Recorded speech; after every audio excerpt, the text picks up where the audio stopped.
Samba yaa ni ngaan laale baaxu ko jàmbaar yaa ngay waaja laale le 16 février ci arène nationale mbokki amateurs yi Albourakh Events moo ñëwaat ci deuxième journée di saison 2024-2025 Albourakh du ñu def lu ndaw mukk pël bi la ñu jël daal di koy booleeg njaagoon Ama Baldé doomu Falaye Baldé l'enfant chéri de Pikine moo war a jàkkaarloo ak Émile François Gomis xale bi nga xam ne amagul benn défaite 13 combats 13 victoire bu jugee Parcelles lépp jóg xeexu njaago day jeexam du jeex nañ ko laaj pël bi waaye mbokk yi beneen grand combat bi war a am ci bés boobu ci diggante Lac Rose le Cobra de Fass l'enfant chéri de Ndakaaru moo war a jàkkaarloo ak Liss Ndiago or bi doomu jàmm gën cey boobu combat arbitre bi laa yërëm mbokk yi bés boobu la doomu dangu di jàkkaarloo ak caatu yoof le duel des lébu ñang baalo dina fa jàkkaarloo ak Nandi Fall ndigal jàkkaarloo fa ak bulldozer Mbacké Faye jàkkaarloo fa ak soq bu ndaw loolu yëpp nag mbokk yi ngeen mun ko am en live pay per view ci seen affiche.com ñi nekk Sénégal 8000 francs lañu ko mën a jëndee ak les paiements locaux waa diaspora bi 15,99 euros donc Albourakh ne sama sponsor leader du kenn ku dul sunu bet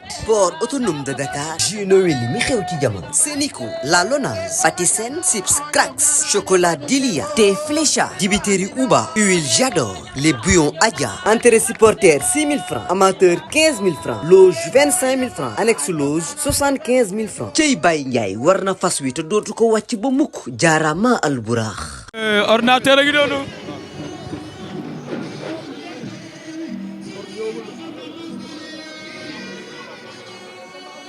kan lay dajanteel moom ordi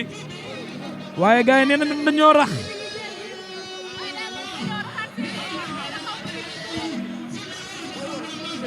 ndeysaan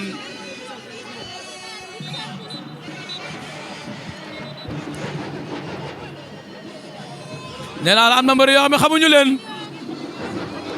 ci ay 10 millions yi petit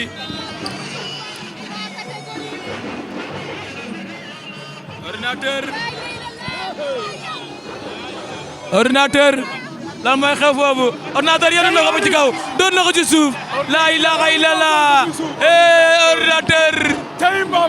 ordinateur la ilaha illallah yéen na ko ba ci kaw doon ci suuf